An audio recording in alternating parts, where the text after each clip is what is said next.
Hello மக்களே, வணக்கம். கீழே இருக்கிற வீடியோ கொஞ்சம் பாருங்கள்.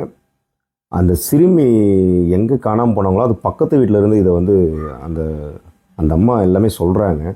இது உண்மையாக பொய்யான்றது அதுக்கு பக்கத்தில் இருக்கிறவங்களுக்கு யாருன்னா அந்த வீடியோ பார்த்தா கொஞ்சம் கீழே கமெண்ட் பண்ணுங்கள், சரிங்களா? எல்லாருக்கும் வணக்கம் சார்.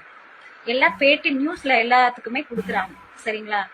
கரெக்டா விசாரிச்சிங்களா? விசாரிச்சுட்டு அதுக்கு தகுந்த மாதிரி எதுக்கு போராட்டம் பண்ணாங்க? குழந்தைக்கு நியாயம் கிடைக்கும். எந்த குழந்தைக்குமே இனிமேல் இந்த மாதிரி நடக்க கூடாது. அதாவது என்னமோ சொன்ன மாதிரி நீதி கேட்டுட்டு எல்லாம் போராடுறதுக்கு உட்கார்ந்து இருக்காங்க. அவங்க இந்த பணத்துக்கு அதுக்கு இதுக்குன்னு சொல்லி பேட்டி கொடுத்துட்டு இருக்காங்க. அந்த பொண்ணை விசாரிச்சிங்களா? அந்த பொண்ணு எந்த நிலைமையில இருந்தான்னு உங்களுக்கு தெரியுமா? அந்த பொண்ணு தொலைஞ்சு போய் 5 மணிக்கு தொலைஞ்சு போனது. அந்த பொண்ணுக்கே தெரியாது. அவங்க அம்மா அந்த அளவுக்கு போதையில இருந்தாங்க. நாங்க போய் எழுப்பணும், எந்திரிக்கவே கிடையாது. காலையில தான் அந்த பொண்ணுக்கே தெரியும். இது ஓப்பனாவே நான் சொல்றேன். அந்த பொண்ணு தொலைஞ்சு போனதே தெரியாது. நாங்க போய் பொண்ணு காணாம போச்சு பவி எந்திரினா அந்த அளவுக்கு தான் அந்த பொண்ணு இருந்தா.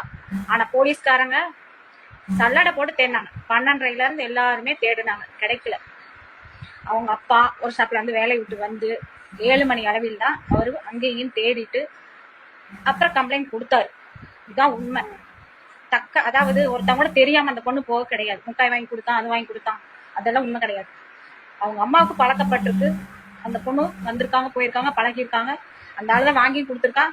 நல்லா போட்டுட்டு மப்பா விட்டு பிள்ளை இழுத்துட்டு போயிட்டான். இதுதான் உண்மை. அதுக்காக போராட்டம் பண்ணி நான் அந்த பொண்ணுக்கு தான் நியாயம் கேட்டு போராடணும். அதுக்கு இந்த என்னமோ சொல்லுவாங்களே, பணம் கொடுக்காது என்ன வாயில இதுக்கு வரமாட்டேங்குது.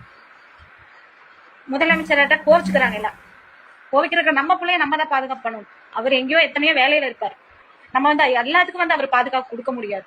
இப்ப நடவடிக்கை எடுத்ததுக்கு அப்புறம் எத்தனை போலீஸ் தெரியுங்களா? அவங்கள பசியில ஒரு டீ பச்சை தண்ணி கொடுக்காத அளவுக்கு. மக்களே, இது கண்டிப்பாக உண்மையாக தான் இருக்கணும். இல்லைன்னா இவ்வளோ போல்டாக அவங்க வீடியோ வெளியிட மாட்டாங்க. இந்த வீடியோ வேறு எங்கேயுமே வைரல் ஆக மாட்டேங்குது.